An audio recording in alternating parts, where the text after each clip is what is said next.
buenos días, buenas tardes a todos. Muchas gracias por participar en esta nueva actividad de nuestro Centro de Estudios en Ciudadanía. Esta charla, como sabrán, vamos a dedicar a estos temas tan interesantes y con las personas tan reconocidas, de tan trayectoria reconocida, vinculados con temas de transparencia, de corrupción.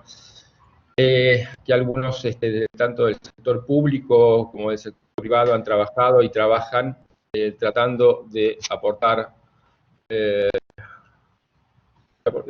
ideas y de ayudarnos a tratar de comprender un poco cómo podemos mejorar nuestra sociedad. Y en el fondo es una forma de mejorar la calidad de vida de todos. Esta actividad estamos desarrollando, y para los que no nos conocen, el centro del CIBES, que es el Centro de Estudios de Ciudadanía de la Universidad de Palermo. Lo fundamos en este año con un poco la idea de trabajar en la construcción de una ciudadanía responsable, de una ciudadanía republicana. Estamos pensando nosotros en que nos está faltando una ciudadanía que participe en lo público. Pensamos que ya desde la época constitucional del siglo XIX, la época del gobernamiento, existió un debate importante sobre la función que tenía la educación cívica y qué tipo de educación y de formación deberíamos tener los habitantes de nuestro país, de nuestra nación, los efectos de ir conformando la República, y sobre todo pensando en que nuestra forma de gobierno republicana requería no solamente de individuos y de habitantes, sino que también de ciudadanos que participaran de lo público. Y esto iba a ser fundamental y clave para la conformación de un espacio público común, que es en el que convivimos nosotros cotidianamente con los demás, y que es el que aloja las instituciones públicas. En definitiva, después son las que permiten desarrollemos nosotros nuestras vidas y nuestros proyectos particulares. Y este espacio público común que convive y en paralelo, repito entonces, con nuestros intereses personales y con nuestras construcciones particulares. Un poco lo que hemos detectado nosotros y lo que venimos detectando es que ese cierto individualismo y cierta característica del argentino en particular, por preocuparse por sus propios temas, ha hecho que, sobre todo en las últimas generaciones, ha hecho generar un desinterés por lo público, por lo menos cuando nosotros éramos chicos, incluso preocuparse de las cuestiones del Estado eran hasta una mala palabra para muchos de nosotros. Y en definitiva todas estas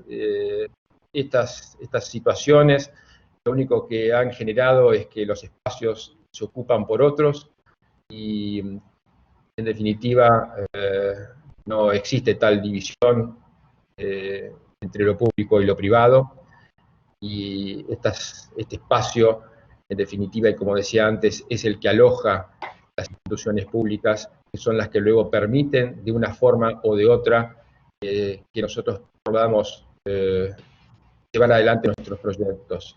Y en estos últimos años, sobre todo, hemos visto cómo el impacto, el desarrollo de lo público ha tenido en nuestras vidas desde el punto de vista no solamente económico, sino también desde el punto de vista de la seguridad.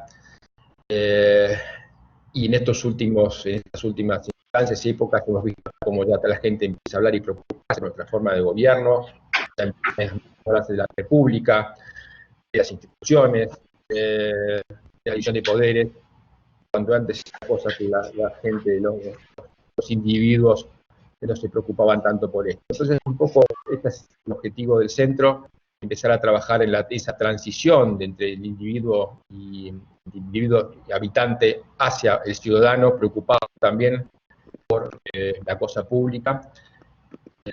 Y estos temas vinculados con la transparencia, con con la corrupción. Siempre nosotros tendemos a mirar siempre hacia el otro funcionario público, político, legislador, empresario, amigo del funcionario de turno.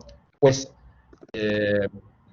tenemos que empezar a pensar que el otro no solamente es aquel que acabo de nombrar, sino que también siempre el otro sale de algún lado y el otro soy yo, como decimos, y existe una cosa que es la justicia cotidiana, que empieza por casa.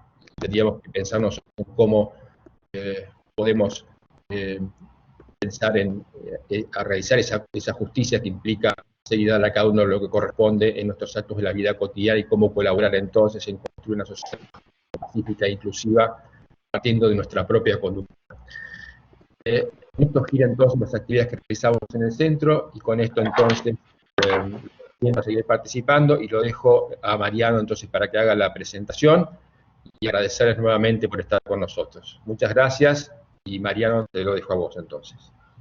Bueno, muchas gracias Mauricio, muchas gracias a todos, a Marcelo, a Laura, a Gerardo por haber también aceptado la invitación. Es un honor para mí estar junto a ustedes como distinguidos panelistas y además amigos. Muchas gracias a la Universidad de Palermo y al CIBES por invitarnos a desarrollar esta charla. Y un agradecimiento también de vuelta especial a Mauricio Devoto, presidente del CIBES y amigo, con quien hemos compartido largas charlas sobre la importancia de la transparencia, la integridad para la Argentina y las responsabilidades de la ciudadanía en lograr que estos valores se entiendan y se respeten. La transparencia refiere a la apertura, la publicidad, la divulgación de información sobre los actos públicos en la gestión de un gobierno, que es lo que permite a la ciudadanía, de alguna manera, también controlarlo. Es condición esencial de todo gobierno democrático rendir cuentas a la ciudadanía y es la transparencia lo que hace esto posible. La integridad, en cambio, hace más bien al comportamiento honrado que se mide por el apego a la legalidad. Tanto la transparencia como la integridad constituyen, a mi juicio, pilares fundamentales de la República y de todo proyecto de nación exitosa, porque sin transparencia y sin integridad, ¿qué prosperan? Bueno, prosperan la opacidad, los corruptos, los lavadores de dinero, y de esa manera se favorece y alienta la proliferación de todos los demás delitos graves y de conductas que terminan perjudicando a la República. La transparencia es fundamental como herramienta de prevención y protección de la integridad, y esta integridad se resiente cuando se vulnera la legalidad. La falta de integridad implica el desprecio por ese límite fijado para garantizar derechos y libertades de la ciudadanía, que es el que establece la ley, ¿no? Y esa falta de integridad exhibe de alguna manera una voluntad de transgredir dicho límite, poniendo en riesgo la estabilidad de la vida en sociedad. La integridad se ve afectada por la comisión de cualquier delito, pero la principal amenaza a la integridad de la República, a mi juicio, es hoy en día la corrupción. Porque la corrupción corroe sus instituciones, altera el equilibrio de poderes y los controles y contrapesos republicanos y termina a la larga destruyendo al Estado de Derecho. Al permitir que funcionarios corruptos accedan y se perpetúen en cargos electivos, la corrupción también afecta la integridad del orden democrático. No existe estabilidad democrática cuando un candidato honesto compite contra uno corrupto, y menos aún cuando una asociación ilícita de corruptos se apodera del Estado o de algún estamento del Estado. Pero la falta de transparencia e integridad también afecta otros órdenes de la vida en sociedad. Como les decía, la corrupción, por ejemplo, promueve la proliferación de otros delitos. Los delincuentes, que también hacen su análisis de riesgo a la hora de elegir dónde delinquir, sobre todo los grandes delincuentes, las organizaciones criminales, se sienten siempre más atraídos a jurisdicciones gobernadas por corruptos, donde los controles y obstáculos para perpetrar el delito se puedan sortear con algún soborno. Por eso es que la corrupción también compromete el orden público interno y la seguridad de los ciudadanos. todo lo cual altera la convivencia pacífica entre ellos. Y en ciertos casos, cuando la corrupción promueve la llegada de organizaciones criminales peligrosas o de terroristas, como se ha visto en varios escenarios en el mundo, no es solo el orden público interno, sino también la paz y seguridad internacional las que pueden estar en juego.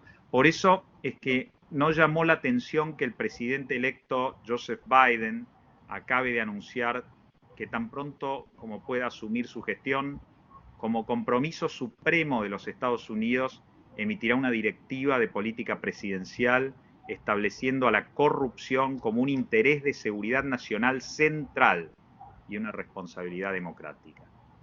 Asimismo, y por todas las razones expuestas, la corrupción y el lavado de activos que permite legitimar su producido contaminan también la integridad del orden económico-financiero, generando inestabilidad y afectando las posibilidades de crecimiento y desarrollo sustentable de los países.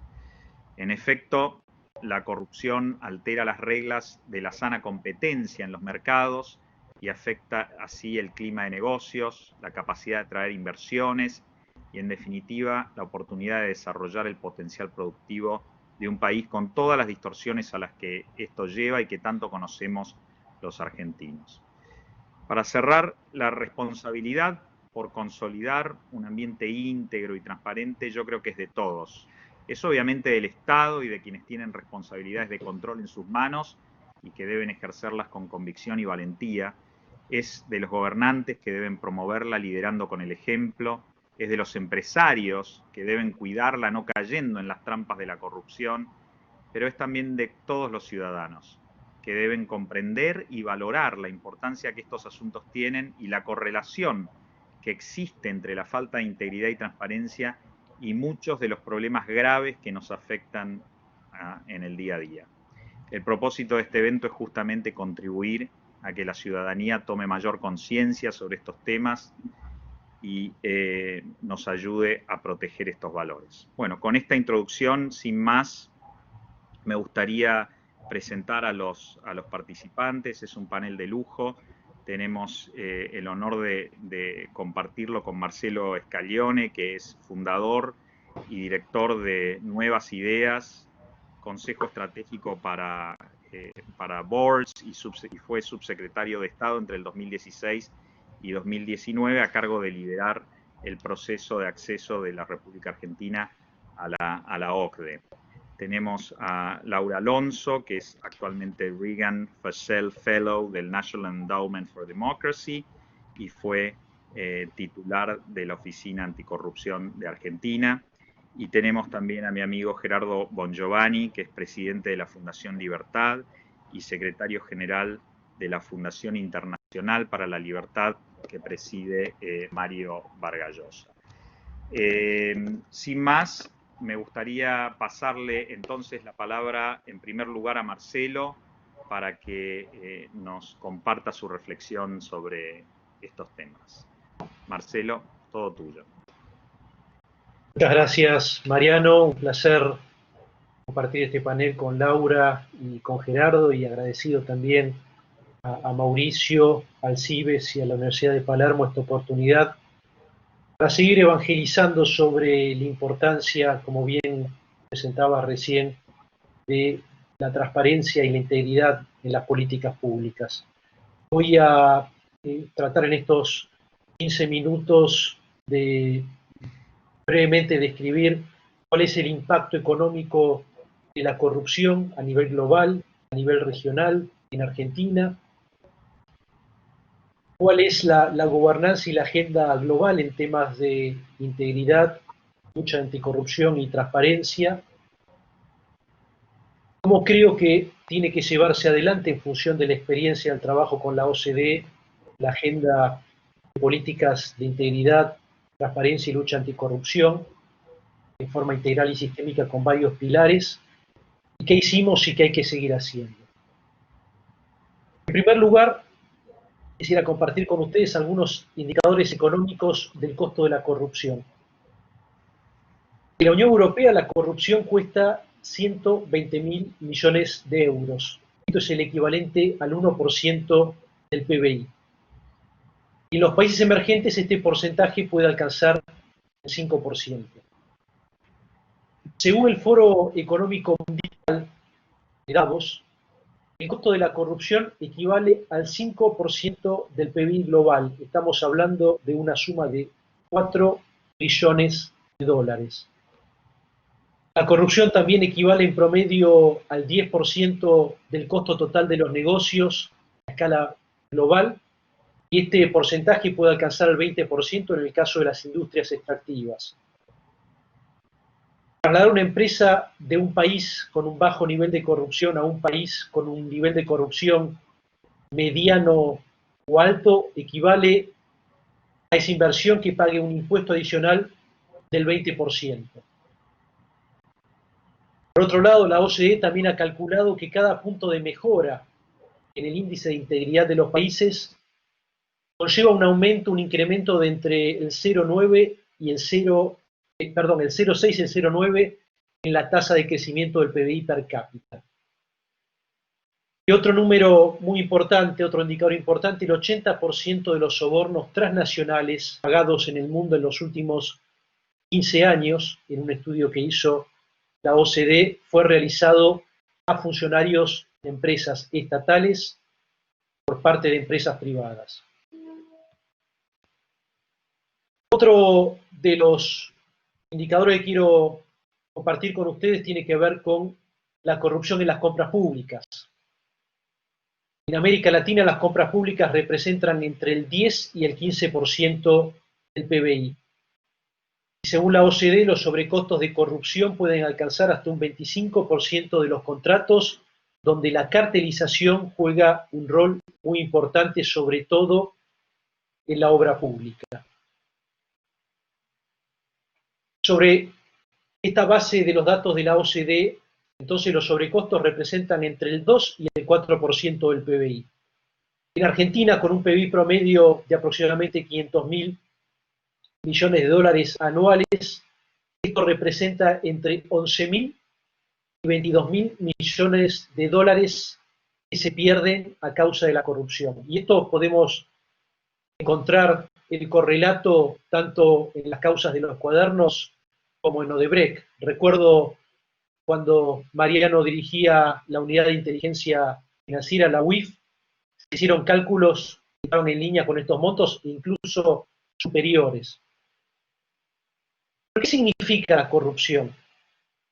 La corrupción significa menos escuelas, la corrupción significa menos hospitales, la corrupción significa menos seguridad, menores salarios para maestros, para médicos, para policías, significa falta de competencia en los mercados, precios más altos para los consumidores. Corrupción significa también menos infraestructura. La corrupción también significa muerte, como hemos visto, por ejemplo, en el caso de la tragedia de Once. Para referirnos a la nueva gobernanza y a la agenda global en transparencia, integridad y lucha anticorrupción, quiero remitirme al año 1999, cuando se crea el G20 como una reunión informal de ministros de finanzas y presidentes de los bancos centrales. Pero a partir de la crisis de 2008, que da impulso al G20 ya como una institución global y como una reunión anual de líderes de los 20 países que representan el 80% de la población global, el tema de la integridad, la transparencia y la lucha anticorrupción pasa a tener una importancia adicional a la que tenía antes. Acá también adquiere un rol muy importante la OCDE, la Organización para la Cooperación y el Desarrollo Económico, como brazo ejecutivo del G20, porque el G20 no tiene un gran edificio llamado G20, es una reunión de 20 líderes una vez por año que analiza los diferentes desafíos y las oportunidades que genera la globalización y establece también respuestas a estos desafíos. Se apoya básicamente en el trabajo de la OCDE, organismo internacional que está integrado por 37 países que originan el 75% del PBI y el 60% del comercio global. Y en esta hoja de ruta a nivel de la gobernanza global, hay una continuidad con un hito en el año 2001 con la Convención de Lucha Anticorrupción, originada a través de la OCDE, en la cual 41 países, incluyendo los miembros de la OCDE y Argentina, firmaron este compromiso. Entonces, la agenda de transparencia, de integridad y lucha anticorrupción forma parte de la agenda global, y comentaba Mariano sobre las declaraciones del presidente electo de los Estados Unidos de colocar esta agenda de integridad, transparencia y lucha a corrupción como prioridad de Estados Unidos. Es una muy buena noticia porque hay un rol muy importante que juega Estados Unidos tanto en el G7 como en el G20, como en el conjunto de los sistemas de gobernanza global. En tercer lugar, quiero también compartir con ustedes que esta agenda es una agenda sistémica que incluye varios pilares. Como bien explicaba Mariano en la introducción, la corrupción mata, corroe instituciones y sobre todo rompe el contrato social de los ciudadanos con sus gobiernos. Por eso creo que la agenda debe tener un enfoque de trabajo en el cual estén todos los actores relevantes: gobierno, Congreso, justicia, empresas, sindicatos, la academia y la sociedad civil, un enfoque integral de estas políticas. Si hablamos de integridad y de lucha anticorrupción, en primer lugar, cuando hablamos de anticorrupción, de alguna manera estamos hablando de la autopsia, de algo que ya sucedió. En cambio, las políticas de integridad evitan llegar a la autopsia trabajando en la prevención. Ese es uno de los pilares. El segundo pilar muy importante, como también explicaba Mariano, es el pilar de la transparencia. Y en este sentido, el avance de Argentina, una ley de acceso a la información pública con políticas de gobierno abierto, con la creación de una agencia de acceso a la información pública, son pasos importantes que se han dado para vincularlos con la política de integridad y anticorrupción. Pero también hay un tercer pilar, que es el pilar de la competencia en los mercados, de la lucha contra los carteles, sobre todo en las compras públicas, de acuerdo a lo que explicaba recién sobre la importancia de la corrupción en las compras públicas, y además vincular esto con la protección de los consumidores. Un cuarto pilar está también dado por la cooperación fiscal internacional a través de las políticas de intercambio automático de información a fines fiscales, tanto de la OCDE como en FATCA en los Estados Unidos, que permiten hoy conocer dónde se encuentran los activos de personas físicas y de empresas en más de 100 jurisdicciones del mundo.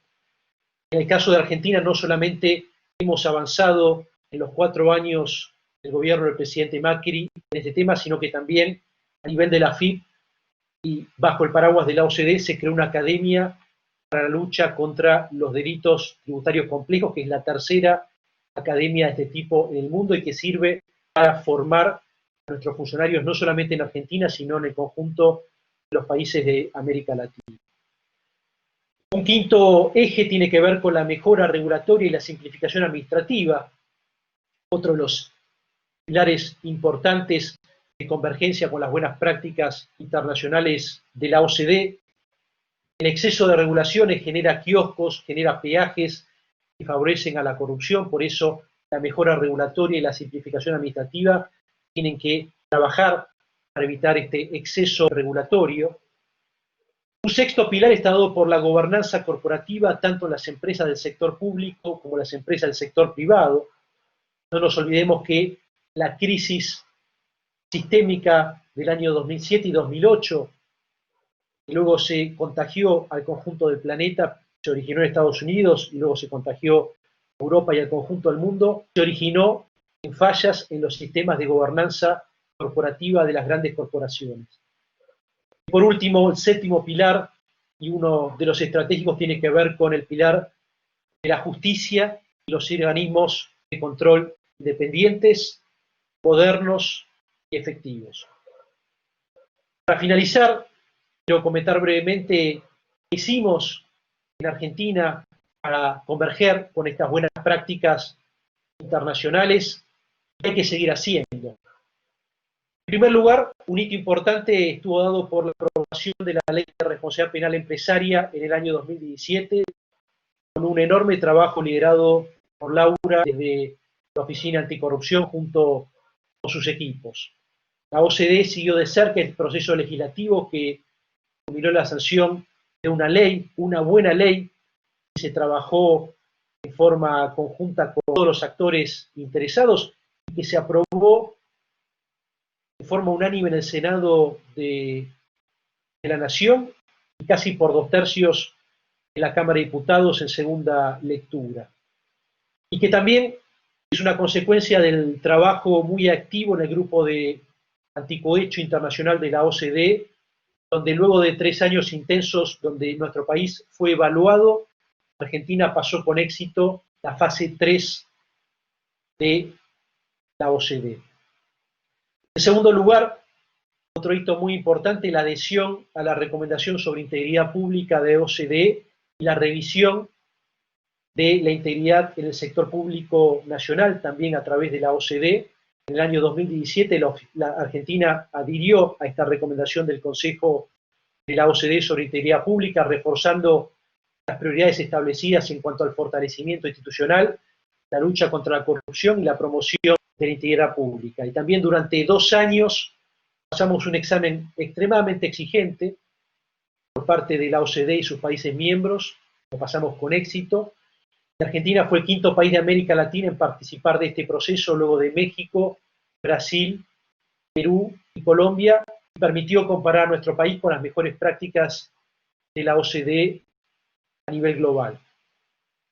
Y un tercer hito también está dado por el envío al Congreso Nacional del proyecto de ley de ética pública, alineado también con las buenas prácticas de la OCDE, con normas específicas y regulatorias sobre conflictos de intereses, contratación de familiares, publicidad de las declaraciones juradas, recibos de obsequios, entre otras cuestiones.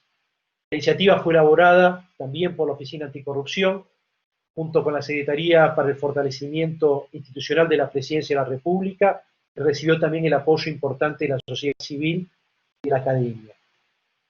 ¿Qué permitió todo esto? En 4 años, entre 2016 y 2019, Argentina progresó 41 lugares en el Corruption Perception Index, el índice de percepción de la corrupción, que realiza Transparencia Internacional y que evalúa a 179 países del mundo.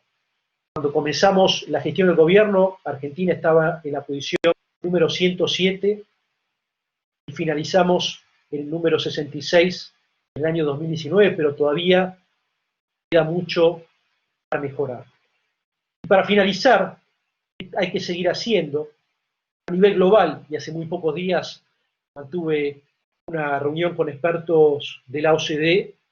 En la OCDE hay mucha preocupación, en primer lugar, por el proyecto de reforma judicial, hay mucha preocupación por los posibles cambios en la forma de designación del Procurador General de la Nación, hay preocupación también por la reducción de las capacidades de la Oficina Anticorrupción, por los retrocesos institucionales de la Agencia de Defensa de la Competencia, por el lento ritmo de avance en la justicia de los casos de lucha contra la corrupción y sobre todo por la falta de políticas de Estado y la situación pendular de nuestro país ante cada cambio de gobierno.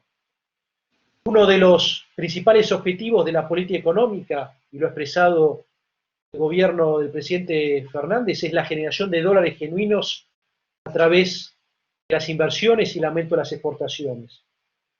Quiero decir en primer lugar que las inversiones no van a llegar si no hay un ambiente propicio para los negocios, con justicia y organismos de control independientes, modernos, efectivos, y con un real imperio de la ley. Y por otro lado, y para finalizar, nuestro país tiene un enorme potencial exportador, pero tenemos que integrar a la Argentina con sus empresas y sus economías regionales al mundo y asociarnos de forma equilibrada, pero hacerlo sin exportar la corrupción, en línea con las buenas prácticas estándares internacionales de la OCDE.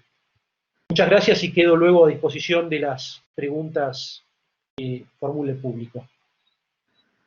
Muchísimas gracias, Marcelo, por la excelente exposición. Gracias por estas importantes reflexiones. Tengo varias preguntas para hacerte, las voy a diferir para el final, pero ya me las he anotado y seguramente también vengan más preguntas del público que aliento a enviarlas por mensaje y las vamos a formular.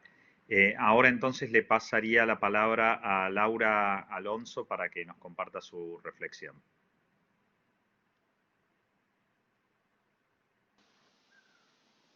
Espero que esto funcione bien porque toda mi conexión está inestable. ¿Ustedes me escuchan? Sí, yo te escucho bien, Laura, y no sé por qué te veo como participante inactiva, pero bueno,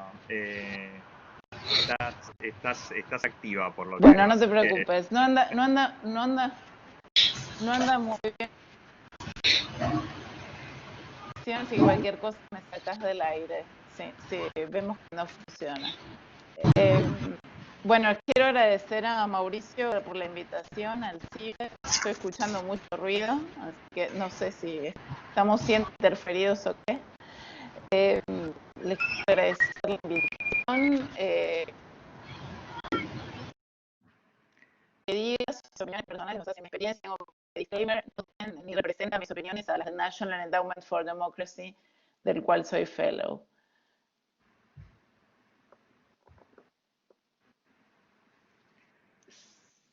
A ver si ahora puedo, porque tenía un ruido terrible cuando estaba hablando recién.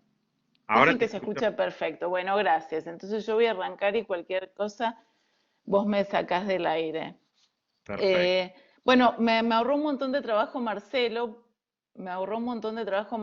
Porque más o menos estuvo contando todo lo que hicimos durante los 4 años.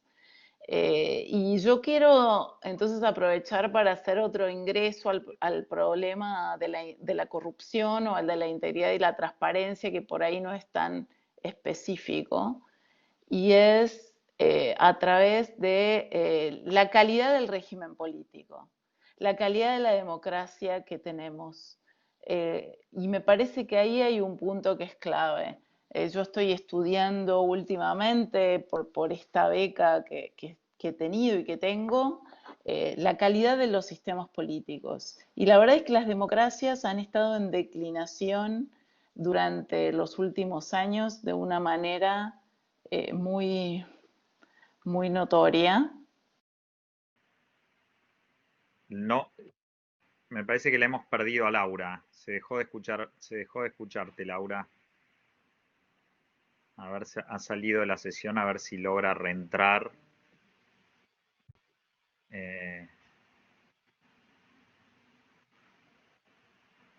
A ver, le damos un minuto a ver para que se reincorpore y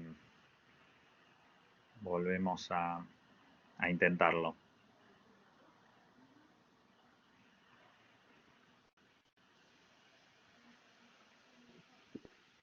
Ahí me está escribiendo.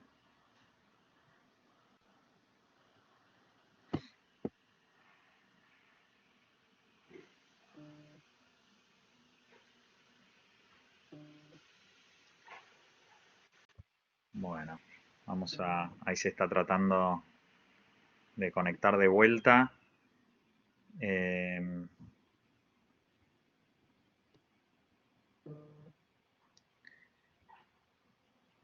Bueno, ¿sabés qué vamos a hacer?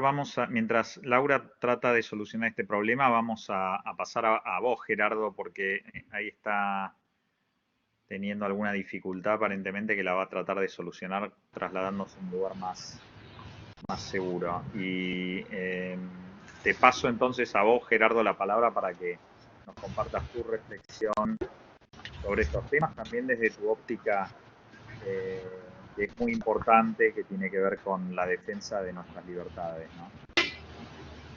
Muchas gracias, Mariano, gracias, Mauricio. Un placer compartir.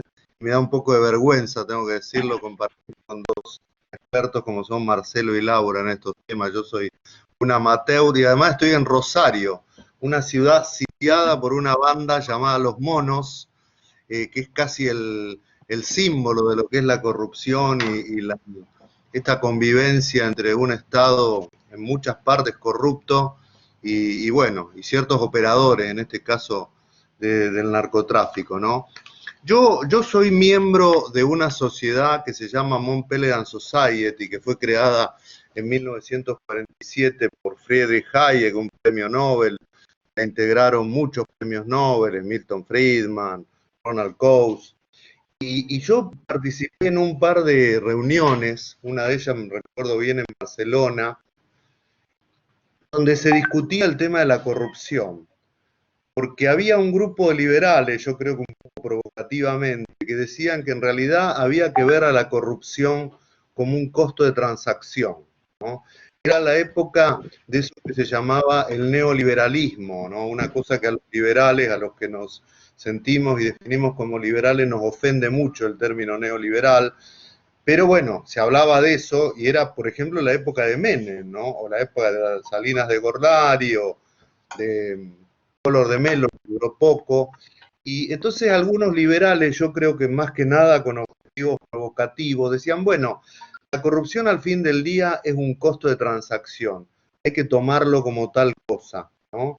Es un porcentaje a pagar para que ciertas cosas funcionen. Y ponían el ejemplo del menemismo, ¿no? Cosa al que nosotros filosófica y prácticamente nos oponíamos mucho, pero decían, bueno, fíjense las reformas que está haciendo Menem en Argentina, una cantidad de reformas económicas que si no fuera con ese costo de transacción, la corrupción, no se podrían hacer, ¿no? Y de otros países también, bueno, todos recuerdan aquel proceso de los años 90 con eso que se dio en llamar el neoliberalismo, ¿no?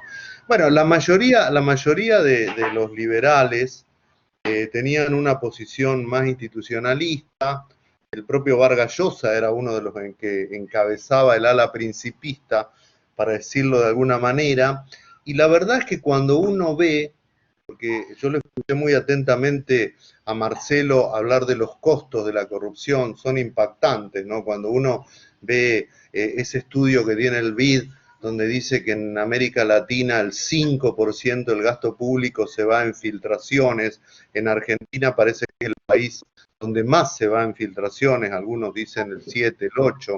Filtraciones es una forma un poco eufemística de decir ineficiencia, pero sobre todo corrupción, ¿no? Y cuando uno ve eso, uno dice, bueno, qué desastre el costo económico de la corrupción, como bien, muy detallada y puntualmente lo explicaba Marcelo. Ahora, lo que se está viendo también es que la corrupción, la falta de integridad, tiene otro costo que a mí me parece más grave, más grave. Cuando uno mira, por ejemplo, lo que ocurre en España, España tuvo yo voy todos los meses a España por mi trabajo con la Fundación Vargas Llosa. Bueno, ahora obviamente no, porque sabemos que estamos teniendo en Argentina la cuarentena más cerrada, más prolongada y, por cierto, más ineficiente del mundo. Pero cuando yo iba a España todos los meses, bueno, estoy muy familiarizado con la realidad española. España tuvo una transición excepcional, a mi entender, que la inició Suárez, que logró poner adentro ahí con los pactos de Moncloa hasta el Partido Comunista, al franquismo, a todos. Tuvo, yo creo, un buen gobierno con Suárez, tuvo un gran gobierno con Felipe González, y tuvo para mí un gran gobierno con Aznar. Y viene la crisis del 2008-2009, empiezan a aparecer, a develarse episodios de corrupción y aparecen partidos antisistema, ¿no? Sobre todo Podemos, partidos que cuestionan el sistema y que logran bastante apoyo popular, ¿no? Como pasa hoy con Podemos, que está en el gobierno de España, está llevando al gobierno de España a posiciones radicales muy complicadas, me parece a mí, y aparecen también los nacionalismos extremos. Uno creía que el problema de los nacionalismos en España era el País Vasco y resulta que no, es Cataluña, y aparece un partido de derecha que para mí no es tan antisistema, aunque un poquito sí, como Podemos, pero también es bastante antisistema. Y bueno, ahí está, esa excepcional transición democrática española en juego a partir de episodios de corrupción, como los que hubo y los hubo. Vamos a un caso más cercano, Venezuela. Venezuela era un país que tenía una democracia muy imperfecta, con dos partidos, COPEI y ADECO, que eran dos partidos como podían ser el radicalismo acá, ¿no? Dos partidos de centro, medios demócrata cristianos, no muy definidos ninguno de los dos, con una corrupción básica, digamos así, con una corrupción que no era escandalosa, pero con cierta corrupción. Y después viene una rebelión contra eso. ¿Y qué viene después de eso? Viene el chavismo, viene el chavismo. Y déjenme mixear esto con la cosa económica. Una de las causas de lo que está pasando en Chile, Chile para muchos, me incluyo, era una suerte de modelo, una suerte de faro de lo que queríamos ser, de lo que quería ser América Latina. Y en Chile hoy hay un cuestionamiento a ese sistema que me hace acordar mucho al cuestionamiento que vivió la Argentina en una época, ¿no? Porque es como, es decir, es como dicen algunos, es la crisis del éxito, ¿no? O el malestar del éxito. Pero Chile, una parte importante de lo que está pasando en Chile tiene que ver con la actitud de muchas empresas que se colusionaron, solo eso hicieron, ¿no? Chile, como bien sabe Marcelo y todos los que seguimos los índices, tiene un índice de transparencia muchísimo mejor que el de Argentina y Latinoamérica Latina. Pero en Chile hubo grandes casos de colusión en los precios, ni siquiera cosas como los cuadernos en la Argentina, pero que se ponían de acuerdo las grandes empresas con los precios. Y eso le generó un desprestigio al sistema enorme, que es parte hoy de la causa de lo que pasa, ¿no? Entonces digo, el problema de la corrupción, el problema de la falta de integridad, tiene por supuesto un costo económico extraordinario, ya lo explicó muy bien Marcelo, también Mauricio y vos mismo, Mariano, al principio. Tiene un problema económico terrible, pero hoy día yo creo que está claro que tiene unas consecuencias políticas e institucionales todavía más graves que el drenaje económico que conllevan, ¿no?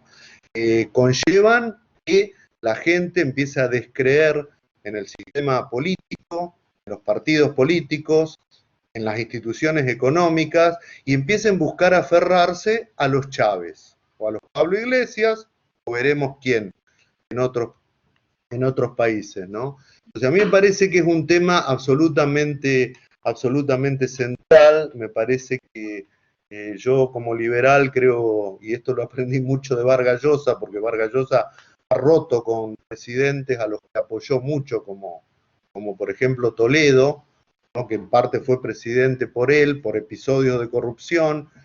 A mí me parece que en esto hay que ser implacable, ¿no? Implacable porque digo, el daño económico ya se explicó, lo van a explicar, van a seguir explicando, está muy claro, porcentaje del PBI, 2, 5%, números aberrantes, pero el daño institucional que provoca la corrupción y la falta de integridad es todavía mucho más grave, especialmente en estos días, porque le abre las puertas a estos populismos que pueden llevar a cualquier lado. Insisto, yo conozco muy bien el caso español y el caso de Venezuela. Yo fui 30 años a Venezuela todos los años. Venezuela, ustedes se acuerdan, los que peinamos canas nos acordamos, era como el país que tenía todo, tenía un sistema político, no tenía dictaduras en las épocas que estaban todas las dictaduras en América Latina, tenía un Betancourt, tenía figuras referenciales para la democracia, y bueno, los partidos políticos que tenían una corrupción que tampoco era una cosa escandalosa, como tampoco es escandalosa la corrupción en España, ¿eh? En España hay 1000 políticos procesados, y hay como 200 presos por episodios que en la Argentina serían, como diría mi amigo Mariano, homeopáticos, ¿no? Acá serían homeopáticos, porque en España hay tipos procesados y presos por 200.000 euros. Imagínense 200.000 euros, tristemente en la Argentina es un número que no mueve el amperímetro, ¿no? Lamentablemente. En España hay mucha gente procesada y en algunos casos presos por esos números. Ahora, esto ha llevado a poner en crisis el sistema político, probablemente, a mi entender, uno de las transiciones y de los sistemas políticos más felices de las últimas décadas, como el sistema español, hoy está en crisis. Y está en crisis por esa corrupción que para los argentinos hasta sería una corrupción residual, ¿no? Ahora, quiero terminar porque me interesa más escuchar a los que saben, Laura, Marcelo, con un punto que para mí es muy importante, ¿no? Yo creo que en general los estados grandes generan más corrupción, ¿no? Ahí me sale a mí todo el espíritu liberal, ¿no? Cuando uno ve los episodios de corrupción en España, por ejemplo, en España casi todos los episodios de corrupción del Partido Popular, que son muchos, tienen que ver con desarrollos inmobiliarios donde estaba metido el Estado municipal, el Estado de la comunidad, etcétera. Todos los episodios de corrupción del PSOE, que son más grandes que los del PP, pero que no están tan publicitados, tienen que ver con los llamados ERES, que son los seguros de desempleo que se cobran sobre todo en ciertos estados.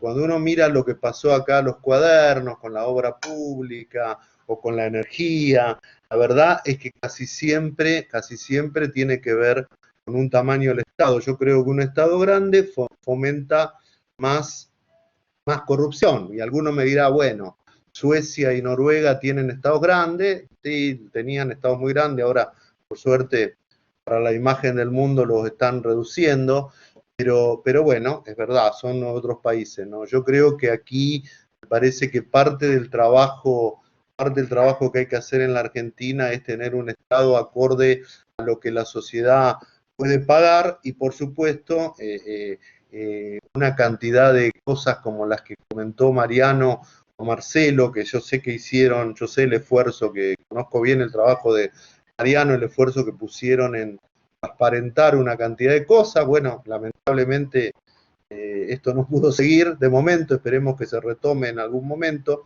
pero también creo que en esto hay una cuestión que tiene que ver con el tamaño del Estado, con el rol que tiene el Estado en la economía, con el intervencionismo estatal. Yo creo realmente que con un Estado más pequeño hay menos chances de corrupción, en todos los países del mundo. Argentina tiene un Estado muy grande y bueno, es la Argentina, ¿no? Nosotros estamos terminando en estos días en Fundación Libertad algunos estudios sobre todo el tema del manejo del gobierno con el COVID, y uno dice, bueno, la falta de transparencia en la Argentina es absoluta, incluso en temas tan esenciales, tan sensibles como estos, ¿no? Como nada menos que la salud y la vida y la muerte, ¿no? Así que yo tengo una enorme desconfianza a los estados en general, y al Estado argentino en particular, así que obviamente hay que generar normas institucionales para que la corrupción y la integridad, la lucha contra la corrupción y la integridad triunfen. También creo que hay que achicar los aparatos estatales y el ámbito de intervención de los estados, y eso ayudaría. Muchísimas gracias, Gerardo. Importante esa reflexión sobre todo la diferencia entre lo cuantificable que puede ser el impacto macroeconómico de la corrupción y aquel tipo de impacto, aquellas consecuencias difíciles de cuantificar, pero que quizás causan hasta más daño aún, ¿no? Sobre todo porque salir y reparar ese tipo de problemas cuesta muchísimo más, es una cuesta mucho más alta, ¿no? Recuperar costos económicos es algo que con una buena gestión se puede lograr relativamente rápido, obviamente no sin desafíos, pero recuperar el deterioro institucional, el deterioro de la credibilidad de la ciudadanía en la República, en sus instituciones básicas, es algo que puede llevar realmente muchísimo más tiempo en reconstruir. Laura, estás de vuelta, no sabemos si sufriste un hackeo o qué, pero bueno, es bueno volver a verte y te doy la palabra para que compartas ahora sí tu reflexión.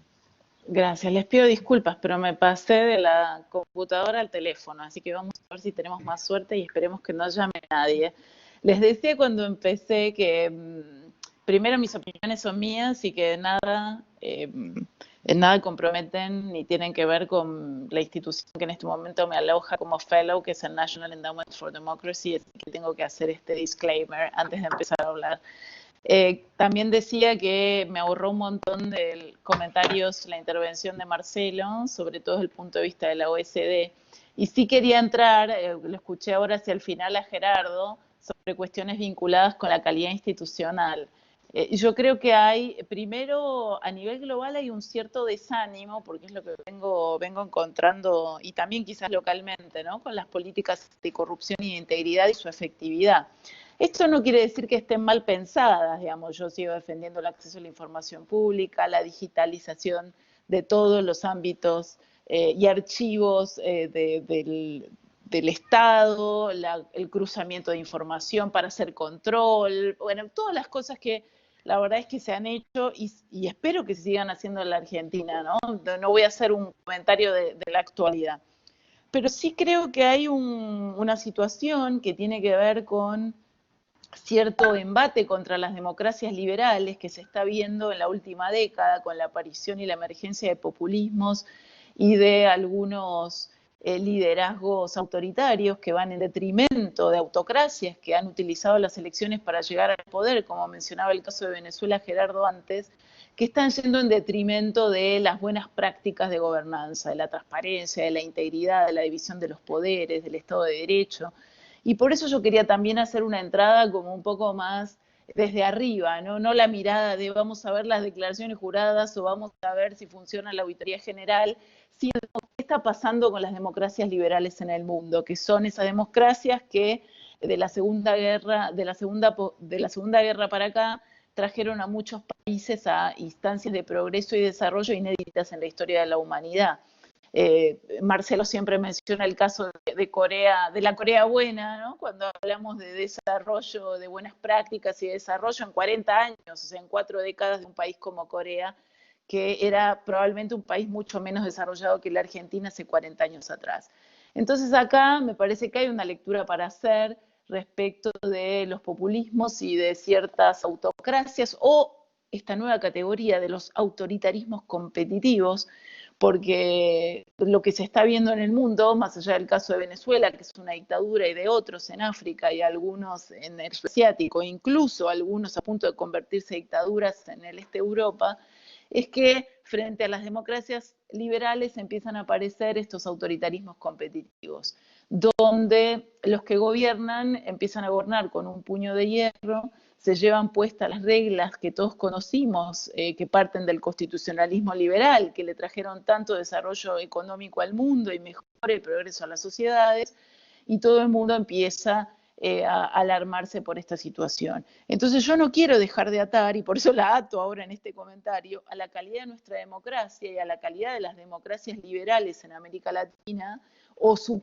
dificultad para consolidarse, refraseo, con la agenda de la integridad y de la transparencia. Quizás algunas veces le pedimos demasiado a la agenda de la transparencia y la anticorrupción cuando lo que tenemos son democracias defectuosas, que no son plenamente republicanas, que encima les ha costado instaurar a partir de las reglas claras y el Estado de Derecho un capitalismo competitivo, constructivo. Y también quiero irme hacia otro nivel, que vos lo mencionaste, Mariano, en tu intervención inicial, que es el de la geopolítica. Hay actores con influencias muy negativas para el mundo libre, vamos a ponerlo así, que operan en algunos países en contra de la institucionalidad democrático-liberal. Y esto afecta a la competencia política, afecta a la competencia económica, y de alguna manera encuentran estos actores ciertas debilidades o fragilidades institucionales en países como la Argentina y nuestros vecinos. Entonces también, además de nuestros propios defectos, yo quería traer como estos dos puntos, un punto más general de mirada sobre el sistema político y dónde está nuestro proceso de consolidación democrática, o qué es el sistema político que tenemos, y que tiene serios problemas como democracia, que no termina de ser una democracia liberal, en términos de la democracia republicana, que restringe los abusos de poder por parte del Estado, por parte de los funcionarios públicos, que sigue siendo, a pesar de los esfuerzos, una democracia en transición o en consolidación, y que lo que le puede pasar, y está bien, y yo tomo el comentario de Gerardo, porque me parece que siempre es una alerta, porque la democracia no se puede tomar por dada en ninguna parte del mundo, como nos estamos dando cuenta. En ninguna parte del mundo la democracia está plenamente consolidada y hoy está bajo ataque, y eso se está escribiendo y se está reflexionando sobre eso en todas partes, y la pandemia puede haber acelerado esta crisis o no. Y de cómo salgan los países de esta crisis de salud global, veremos qué sucede con nuestras democracias liberales. Entonces yo sí creo que todos los diseños o rediseños institucionales y la plataforma que nosotros dejamos en materia de digitalización, de acceso a la información pública, de algunas nuevas normas que todavía están, digamos, antes de evaluar su implementación, falta un poco de tiempo, le hemos dejado, y ahora sí me meto en la administración actual, a la administración de Alberto Fernández, un escenario que nosotros no encontramos. A mí me resulta triste saber que a esta administración no le interesa continuar con el proceso de acceso a la OCDE, como muchos de nosotros sabemos. Creo que se vuelve a desconectar la Argentina del mundo del desarrollo, del mundo de las oportunidades de inversión sustentable, se vuelve a desconectar de las posibilidades de tener una mejor calidad institucional que redunde en más inversión y en creación de empleo privado, porque sabemos que los únicos que generan riqueza y empleo son los inversores privados. El Estado no genera empleo de calidad, genera planes sociales y empleo, por ahora empleo basura, digamos. El día que discutamos, si será para otra charla, la calidad de nuestra administración pública y todos los factores corporativos que hacen que no podamos tener una administración pública de calidad, quizás también podamos decir que estamos en vías de consolidar una democracia liberal. Pero ese capítulo de la calidad de la administración pública la dejo para otra charla. Y finalmente, porque hablamos de lo global y hablamos un poco también de lo nacional, yo no puedo no obviar la situación de nuestros gobiernos subnacionales. O sea, esto es como todo, ¿no? Si tenemos gobiernos subnacionales que son tan opacos o tan poco democráticos como lo que vislumbramos que podría suceder en el nivel federal en la Argentina, también va a ser muy difícil. Y la verdad es que yo he visto y veo cada vez más una ciudadanía movilizada, pero veo cada vez menos organizaciones no gubernamentales haciendo un trabajo profesional de monitoreo e incidencia de políticas públicas con esta agenda. Por eso, para terminar, yo quiero celebrar, Mauricio, la creación de este instituto o centro de estudios. A mí me parece que es importante, hay que empezar a hacer más trabajo, o sea, no alcanza, no es suficiente con lo que hay. Sé que Marcelo también está trabajando en el ámbito, digamos, desde las ideas y de la sociedad civil. Hay que empezar a hacer estudios basados en evidencia para demostrar si ha habido avances o si hay retrocesos en la agenda de integridad y de transparencia, que también toca la cuestión del lavado de dinero. Mariano y yo podemos contar muchas cosas, seguramente yo lo haga en mi libro respecto de las experiencias que he tenido en los 4 años que me tocó estar en la Oficina Anticorrupción y de infinidad de pactos corporativos que existen en nuestro país entre actores del Estado, y cuando digo del Estado, digo todos los poderes del Estado y en todos los niveles del Estado, y actores también privados. Entonces, así como hablamos de la falta de competencia, también se puede frasear desde otro lugar hablando de la existencia de pactos corporativos donde muchos actores privilegiados por esas prebendas le huyen a la competencia y eligen tener cada vez más una Argentina chiquita y chiquita que finalmente se los va a terminar deglutiendo. Ese escenario que hoy rechaza una parte importante de la sociedad argentina, me parece que genera algunos desafíos políticos hoy y también para el futuro. Una vez más, la Argentina está dividida en dos, hay 2 visiones de país, y creo que la experiencia de gobierno de los años del presidente Macri tiene, como toda experiencia, sus claros oscuros, pero en el ámbito institucional yo creo que se dieron algunos pasos acertados y me parece que seguir explorando ese camino y profundizándolo con alianzas internacionales inteligentes y no atrasistas, pueden ser una luz lenta para una salida de la Argentina de un proceso de decadencia que lleva muchos años. Gracias. Muchísimas gracias, Laura. Excelente, como siempre, tu reflexión. Mauricio, Paula, ¿cómo procedemos con las preguntas? Sé que nos corre un poquito el tiempo, pero tenemos tiempo para... Mariano. Sí, te escucho. Yo quería, antes de pasarle a Paula, quería hacer solamente un comentario. ¿Cómo no? Para cerrar un poquito algunas cosas y sobre todo con lo que dijo Laura. El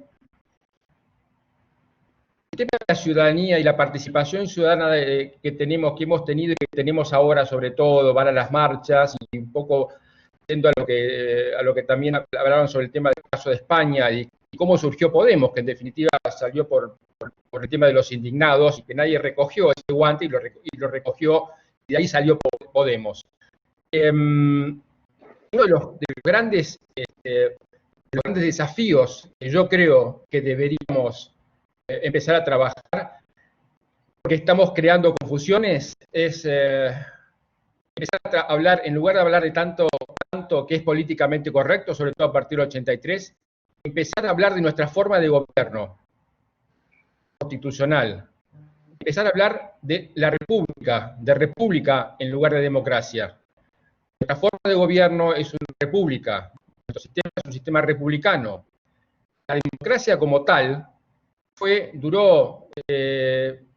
utilizó la democracia pura y la democracia directa, 200 años. Se acabó en la época de los griegos, ya porque funcionó como tal, con un Estado pequeño y con poca población. Ahí podía funcionar la democracia pura y directa.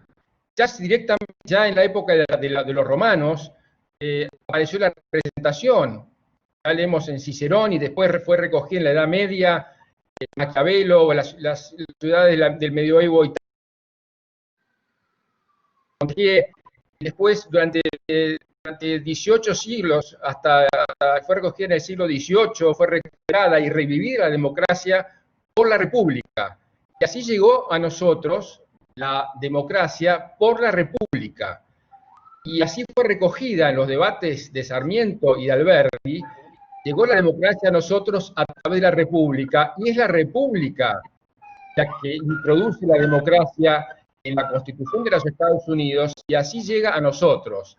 La República con sus propias instituciones y con un sistema muy, muy complejo y muy complicado para que la democracia, que es la participación del pueblo, de una forma determinada y con unas instituciones determinadas y con un sistema de división de poder, de pesos y contrapesos y de organismos de control, muy complejo y determinado para que funcione la parte democrática. Entonces, el hecho de que ahora sigamos hablando nosotros de la crisis de las democracias, seguimos confundiendo, y yo creo que deberíamos hablar un poco de la república, de las instituciones republicanas, que vienen con sus propios sistemas de valores atrás. Yo creo que para bien de todos, y para un paso adelante, sería que empecemos a hablar de república, instituciones republicanas, y empecemos nosotros a educar a la ciudadanía en esos valores republicanos, que además vienen con sus propias formas y sus propios modos, diálogo, participación, consensos, la paz. Entonces yo creo que eso sería algo importante, que dejemos de hablar tanto de república, que es políticamente correcto y por supuesto bien enganchado dentro de la república, la democracia, pero en definitiva nuestra forma de gobierno es la república. Es la república y es representativa, republicana y federal. Y si ustedes leen los discursos del presidente Fernández de todo este año, no utiliza ni una sola vez la palabra república como forma de gobierno. Ni una sola vez. Eso no es casual. Nada más que eso les quiero decir. Perfecto. Paula. Muchísimas gracias, Mauricio. Gerardo, no sé si seguís ahí. Creo que lo perdimos a Gerardo. Estoy acá, estoy. Gerardo, eh, mira, antes sé que te tenés que ir, antes de perderte, quería trasladarte una pregunta que ha hecho la audiencia que me parece que yo te la quiero complementar con otra que tengo yo acá. La pregunta es, Gerardo, es de Gabriela Lentini. Gerardo, acá los libertarios no son antisistema. Yo te complementaría esa pregunta además con otra que es, digamos, ¿puede haber verdadera libertad? ¿Puede haber verdadero liberalismo, Gerardo, sin integridad? No, yo creo que no puede haber verdadero liberalismo sin integridad, clarísimamente. Es un requisito fundamental la integridad, eh, la penalización de las conductas corruptas en el gobierno, por supuesto. Respecto a los libertarios, eh, yo tengo por norma nunca atacar a los que están de mi lado, ¿no? Aunque no coincida del todo. Yo lo que sí les puedo decir es lo que yo siento. Yo creo en las grandes coaliciones, ¿no?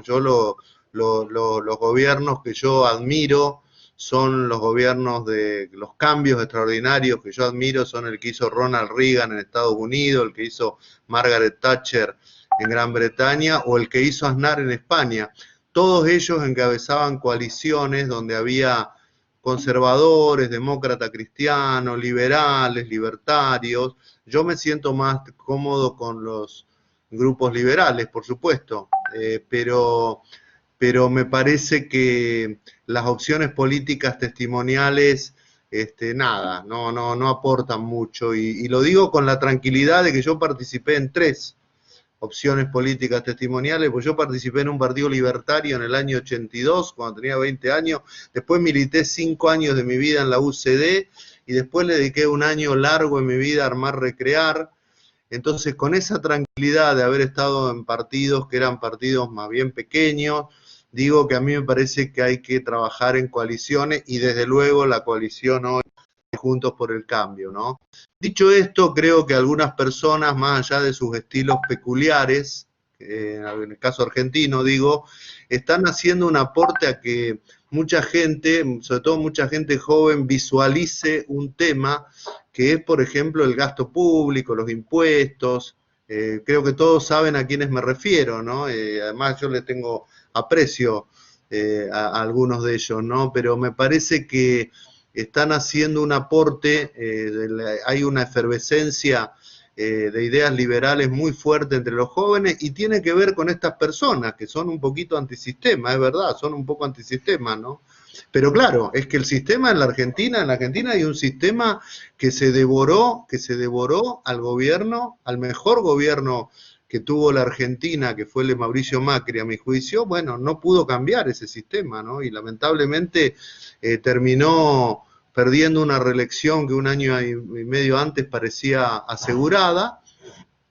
Entonces entiendo un poco esa actitud, ¿no? Sí, puede ser que sea un poco antisistema, puede ser que sean un poco antisistema. Yo no lo voy a criticar, pero tampoco voy a, porque creo que hacen un aporte, sobre todo en atraer gente. Hoy hay cantidad de jóvenes que están preocupados por el tamaño del Estado, por el nivel de impuestos. Argentina, a mi entender, tiene un Estado insostenible, tiene casi 4 millones de empleados públicos, lo duplicó el kirchnerismo, tiene 150 impuestos, contando toda clase de impuestos. Parece que Argentina no puede seguir así, y creo que el próximo gobierno, que ojalá, y yo haré todo lo posible para que sea de Juntos por el Cambio, tiene que tener claro eso, ¿no? Que no se trata de llegar para durar, ¿no? Ahora hay que hacer transformaciones de fondo, también por supuesto en los temas institucionales y en la lucha contra la corrupción. Muchísimas gracias, Gerardo. Me disculpo, pero me tengo que ir. Gracias por permitirme participar, de que ha sido un lujo esto. te liberamos. Muchísimas gracias por estar acá, ¿eh? Laura, tengo una pregunta para vos. También de Gabriela Lentini. ¿Hay representantes de los diferentes espacios políticos y organizaciones ciudadanas en la Oficina Anticorrupción? No, no lo hay como no lo hay en la UIF. Lo que nosotros hicimos cada vez que tuvimos que encarar una propuesta de decreto o una reforma de ley o una nueva ley, fue abrir consultas públicas. Hicimos varias rondas de consulta y creo que fueron entre 6 u 8 en menos de 4 años. Así que eso fue lo que se hizo. Pero me parece que también, y eso es lo que yo estoy escribiendo un poco con un lenguaje muy coloquial, es que a la ciudadanía también, así como aprendió el proceso de votación, hay que contarle un poco más desde adentro cómo se vive la formulación y la implementación de una política pública. Es un proceso extremadamente complejo y los recursos, Mariano, vos lo sabés, los recursos de ese Estado gigante, lamento que se haya ido Gerardo porque tenía que escuchar esto que voy a decir, pero los recursos de ese Estado gigante, muchas veces están mal distribuidos. Y cuando empiezan con esas cosas, que yo también estoy escribiendo sobre eso, de bueno, hagan pases internos, el que se quiere sacar de encima en una oficina a un empleado público no es necesariamente el mejor. Entonces se prende una suerte de centrifugado de empleados públicos para ver quién los agarra, y cuando no te permiten contratar nuevos empleados y pagar adecuadamente, también trabajas con un staff que se agota muy rápido porque queda exhausto cuando es bueno, y el jefe es bueno y le exige mucho, terminas quemándole la cabeza a la gente y hay un burnout entre los que sirven, que hacen una experiencia en el Estado, son tan buenos que se terminan yendo, o se van con una beca a estudiar afuera, los que son jóvenes, o se buscan un empleo y lo consiguen bastante rápido en el sector privado. Entonces, por eso yo quise también traer la cuestión de la calidad de la administración pública, que es otro de los pactos corporativos que hay que desenmarañar y desentrañar. Me hubiera gustado también tener esta conversación, así un ping-pong con Gerardo, digamos, por ahí yo no tengo por ahí tenemos la misma visión más pequeño, más no minimalista. Yo no tengo una visión minimalista del Estado, sí me considero una liberal y creo que el Estado no debe meterse en la vida privada de las personas, pero que tiene algunas responsabilidades que son esenciales. Y en términos de ética y transparencia es esencial que distribuya y que invierta los recursos que son de toda la sociedad de una manera clara y transparente. Perfecto. Tengo una pregunta para vos, Marce, si seguís ahí escuchando. Estoy. A ver, la pregunta es, ¿qué pasa cuando un Estado que tuvo un plan de acción para acceder a la OCDE y que se comprometió, digamos, con implementar medidas anticorrupción para ir superando todas las etapas en un sendero marcado por la OCDE, bueno, abandona ese plan, deja de avanzar, deja de implementar esas medidas o incluso retrocede en la implementación de ese plan? ¿Hay alguna consecuencia para estos países más allá de, bueno, obviamente no poder acceder a la OCDE, ¿no? ¿Hay alguna otra consecuencia en este sentido que venga por parte de esta organización? Gracias, Mariano. En primer lugar, distinguir la situación de aquellos países que están en un proceso de acceso formal de aquellos que son candidatos al proceso de acceso formal, como es el caso de Argentina, como es el caso de Perú, como es el caso de Brasil y el caso de otros países europeos. En el caso de Argentina, Argentina presentó una candidatura a principios de junio del año 2016. El ingreso a la OCDE no se da únicamente por la presentación de una candidatura. La OCDE es un organismo que en general está cerrado y que se abre cada una cantidad de años, no únicamente para un país, sino para un conjunto de países. ¿Por qué es esto? Forma parte de la normativa de la OCDE y cuando se abre para lo que se llama un paquete de países que tiene que guardar un cierto equilibrio geográfico.